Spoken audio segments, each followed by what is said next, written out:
So then, people, news coming out this morning that Anthony Martial is now a free agent. He is no longer a Manchester United striker. And the first thing I thought of when I saw this was, this stinks of a Daniel Levy and Tottenham deal this summer. Spurs looking for an out-and-out number 9, looking for a striker who can put the ball in the back of the onion bag.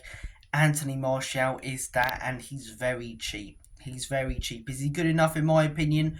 No, he hasn't played enough at all over the last few years at Manchester United. Manager after manager at that football club hasn't wanted to play him. And in my opinion, if we want this rebuild to go far and we want to contend with teams like Arsenal, Manchester City, the big boys in Europe and in the Premier League, we need to be going for proven and quality Premier League strikers. Ivan Toney's an example.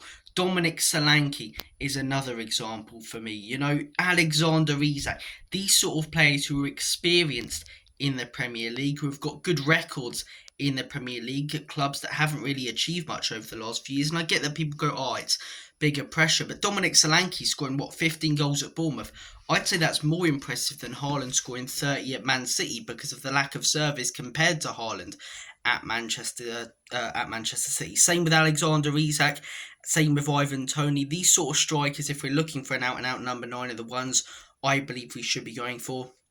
Not Anthony Martial. There's a reason why his contract's expired and why he's no longer at Man United. There's a reason he's a free agent, and it's because he's not good enough and he's not wanted by that club or any other for a good price. But look, there's no official news about Tottenham going after him. I'm just coming on here saying I really wouldn't be surprised, knowing Daniel Levy, knowing this football club. It stinks of a potential Tottenham deal this summer. But guys, could you see us going in for Anthony Martial? Personally, I don't want it. Even as a backup striker, we're better off keeping Richarlison, in my opinion. I mean, what are we going to sell him for?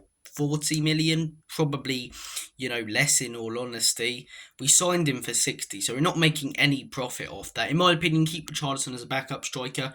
Bring in someone who can come in as a top quality striker. Because Richarlison, he's not my favourite, but last season when he did get the opportunities to play, I mean, fair play to him. He stepped up, he banged in some good goals. So, look, he was injured a lot. If he's not injured and can keep his fitness, I think he can be a good backup striker. But in my opinion, Dominic Solanke, Alexander Isak, those are the sort of players you should be going for. I mentioned Ivan Toney, maybe not him because his ego's, absolutely through the roof. But look, Anthony Martial, it's a no from me. It's a no from me. I don't want to know, I don't want to know. I do want to know your guys' thoughts and opinions on it though, in the comment section down below. Would you like Anthony Martial? Do you think he'll come to Spurs? In my opinion, I think Spurs will go straight for him due to him being a free agent and knowing Daniel Levy going for the cheaper options. We probably won't sign another striker, but I'm hoping and praying that we sign someone else. And then if we sign someone else and bring in Anthony Martial, I don't have as much of a problem with it. But guys, comment your thoughts, take care, and as always, Common Spurs, Enoch and Levy out. In Big Ange we trust.